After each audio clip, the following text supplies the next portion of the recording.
Welcome back to another Foodie Friday. This week's recipe is beef stew. So I'm starting off on a medium-high heat pan. I'm adding 2 pounds of beef. Normally I would get a chuck or a round roast and cut it myself, but this was already done.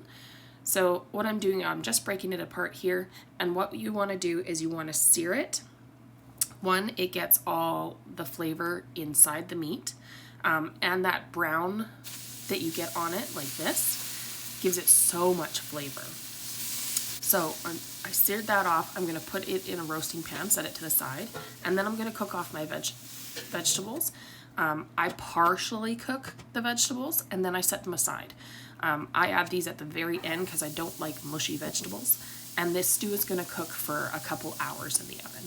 So I'll just show you the size there. They're just about the size of my thumb, nice and chunky. You can use whatever vegetables you prefer. I had onions and carrots. I also have some mushrooms here and zucchini. These are canned mushrooms because I'm using stuff up I have, and bell peppers. So I'm just slightly cooking these off, just until they're brown, just a little bit brown, and then I set them off to the side, let them cool, and then I stick them in the fridge. I don't like my vegetables to go in with my stew, especially when it's a cut of meat that is a cheaper cut, because it takes a longer time to cook. But that longer time gives you such a beautiful stew in the end. So I'm just showing you that I'm not fully cooking these. I'm just getting them so they're browned. And then I'll take those and I'll set them aside. So see, I'm just getting a little bit brown on them. I'll put them in with the other ones, let them cool, and then I'll set those aside. So normally,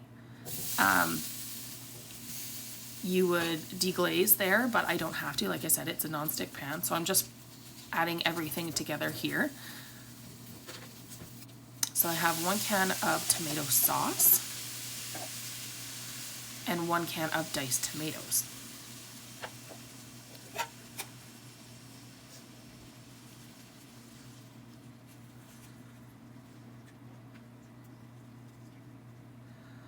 Just making sure everything is nice and coated, and then I'll add my seasonings.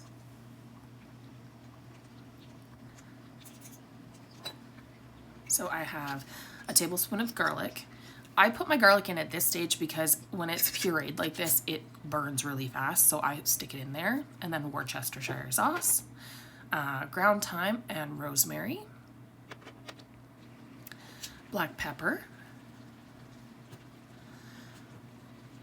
and I'm also adding some beef stock here. I'm only using about half of it there, and then I'll add half later. It does reduce down when it's in the oven, so I do add liquid to it if it reduces down too much. But once I've got that combined, I stick it back into the roasting pan. And like I said, you can deglaze at this point, but because it's a nonstick pan, I just have to scrape it out. So I will take that, I'll put that in a 300-degree oven for an hour, and then I'll come back to it. You can do this in a crock pot. I do it in the oven because it's cold here and it helps to warm the house too. So I have that. An hour later I came back and this is what it looks like. So I'm just going to give it a stir, make sure nothing is burning. And then every time I stir it, I check just a little bit of the meat. So now I'm adding my red wine here. So this is now 2 hours after cooking. Like I said, I like to keep adding liquid to it. The red wine, the alcohol will actually cook off while it's in the oven. And like I said, you can deglaze with it and that gives you all that nice flavor, but I didn't have to with my pan. So back in the oven it goes. Another hour or so. Just checking on it. So I let it cook until the meat is nice and tender. I'm just checking a piece here. And once it starts to get tender, then I add my vegetables. Because I know it can still cook for a little bit longer, but it's not going to cook for hours with the vegetables in it, and then you have mushy vegetables. So I'm just giving it a stir, combining everything so those flavors go throughout. And then it's at this stage that I will add the second half of my container of beef stock. Now, You notice that I did not add salt until this stage, because if you use a store-bought stock, it's already salty. So you don't want to have it too salty at this point. So then I will taste it, because I've added the full amount of stock that I'm going to use. So I taste it here, see what it needs. I'm going to add some more Lea & Perrins Worcestershire sauce.